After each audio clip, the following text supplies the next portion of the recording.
Hi everyone, welcome to the channel, and as always, stop and acknowledge the good work that you are doing for yourself by paying attention to the things that affect your life. Today's topic is about handling triggers, how to prevent specific triggers and situations unfolding into unwanted specific circumstances. So as usual, we will be exploring the dynamics of triggers and 3 key steps to manage these triggers so that you can stay out of harm's way and work on bringing focus and ease into your life. But first, for those of you new here, my name is Lee, and I guide people like us in the recovery of past harming patterns, whether that's dwelling in the past, dishonesty with ourselves, or addiction. There's something here for everyone, so please subscribe and hit the notification bell for weekly reminders of free guidance. Be sure to take advantage of the resources that I have linked in the description below and share in the comments. And most importantly, share with those who care about you and share with yourself by having conversations with yourself about the discoveries that you are having in your recovery towards a life that you want. So the entry point into managing triggers is to become honest about the circumstances that cause you to be triggered. And this is certainly easier said than done. And hopefully you are spending time in your recovery from the past and are aware of the importance of being honest with yourself. But regardless of the amount of honesty you are exploring with yourself, to manage triggers, you need to know the specific situations that cause the various reactions that you have. Perhaps you are feeling loss of control, or feeling betrayed, or having memories flooding.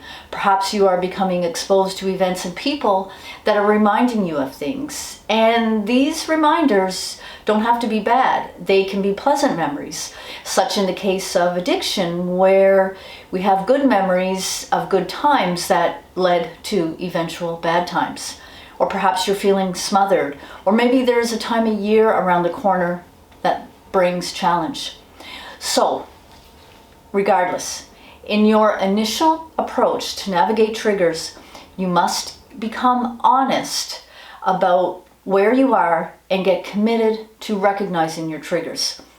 So, in typical fashion here on the channel, I strongly suggest that you make it mandatory to start each day with an affirmation to set up your mindset and your day in dealing with triggers, so that you know the obstacles that are preventing you from bringing ease into your life.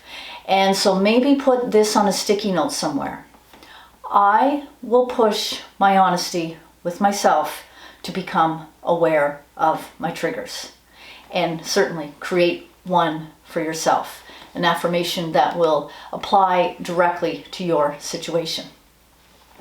The next step is to communicate your needs and your wants.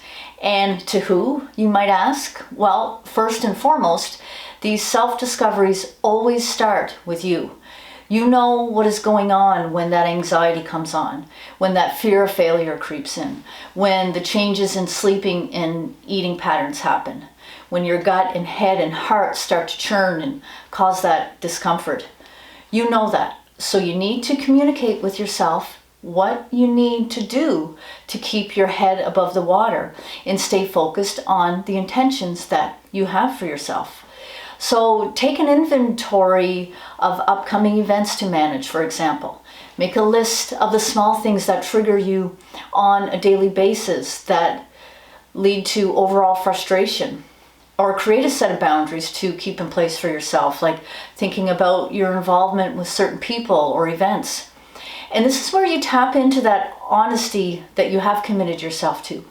Start talking to yourself about the things that you need to be aware of and the things that you need to manage to explore and expose the intensity of your triggers.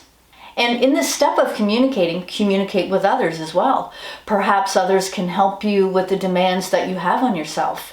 And sometimes it's often a large extent of people pleasing that can trigger frustration and lack of focus, and therefore more triggers.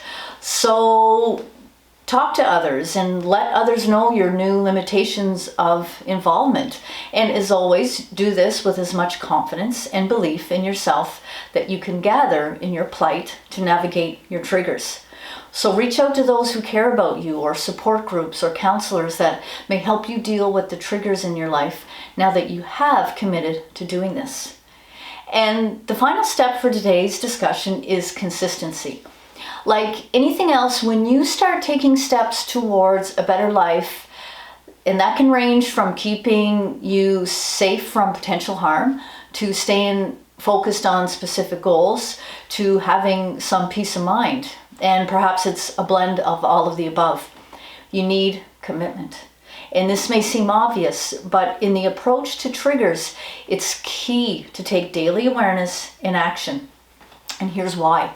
You can do all of this work and take awareness, but when it comes to triggers, you can't let your guard down. It can take one trigger, one event, one moment of not paying attention to erode some of the progress that you have made. Or in more worst case scenarios, it can come to a consequence that you will have a difficult time reversing from. So when it comes to triggers and becoming aware of them and developing the honesty you need to navigate them, and developing the habits and the actions you need to stay one step ahead of your triggers, you need to show up daily and often throughout the day.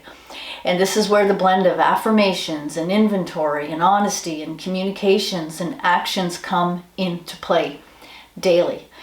And hopefully you aren't starting to, or hopefully you will soon realize that daily doesn't mean a chore. It means showing up for yourself and being aware of what is best for you on a steady basis. And that's it. So be sure to get the resources in the link. I have other videos that will help some of this come together a bit more nicely.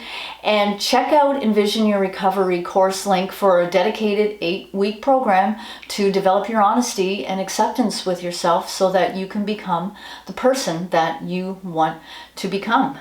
And in the meantime, take very good care of yourself, be mindful of your triggers, and we'll see you soon.